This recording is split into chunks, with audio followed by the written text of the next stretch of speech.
There's a lot of weird type interactions in Pokemon. Like, oh, you know how grass resists electric? Yeah, for sure. Or, oh, you've been poisoned. Better go get a rock, I guess. That'll beat the poison. Oh, you don't have a rock candy? Well, go get a ghost, I guess. However, one type of interaction that I've always loved is steel types resisting dragons.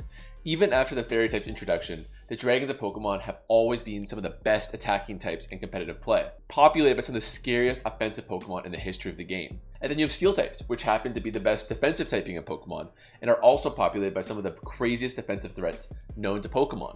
As far as type rivalries go, this one has always been my favorite. It's like something out of Lord of the Rings. Like, on the one side you have the dragons, which are the height of the world of magic and nature. But on the other side you have steel, which was for some time the height of man's technology and power and industry.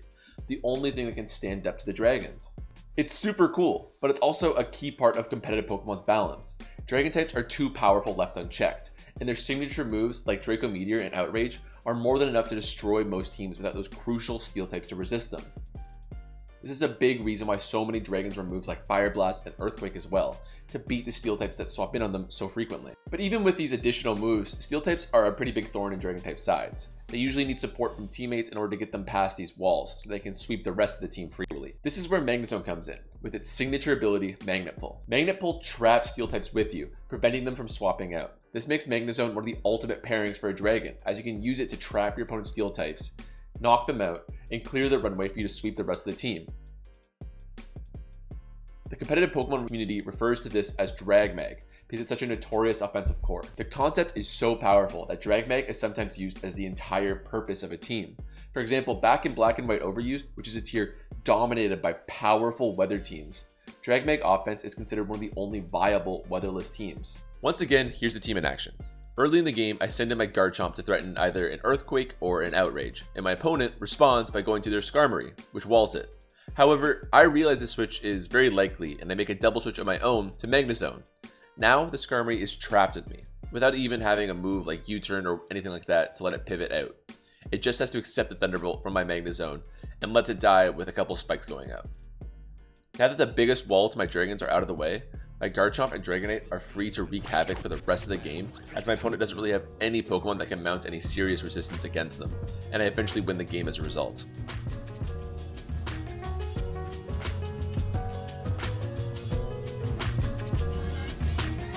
Now, personally, I don't think that teams entirely based around Drag Mag are quite as viable as they used to be in that example I just cited, as I've quickly been learning in my recent Showdown lives.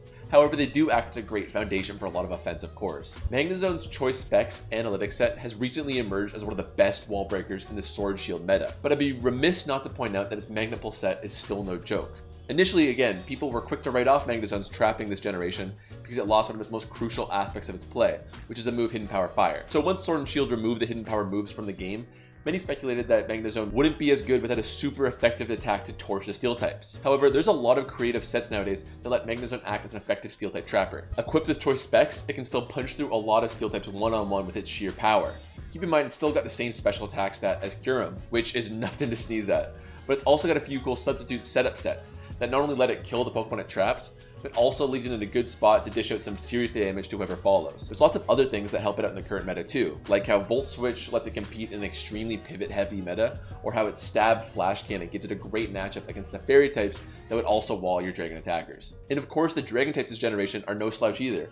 Haxorus and Kyurem and Dragapult and Hydreigon are as strong as ever, and are always appreciative of some steel type removal.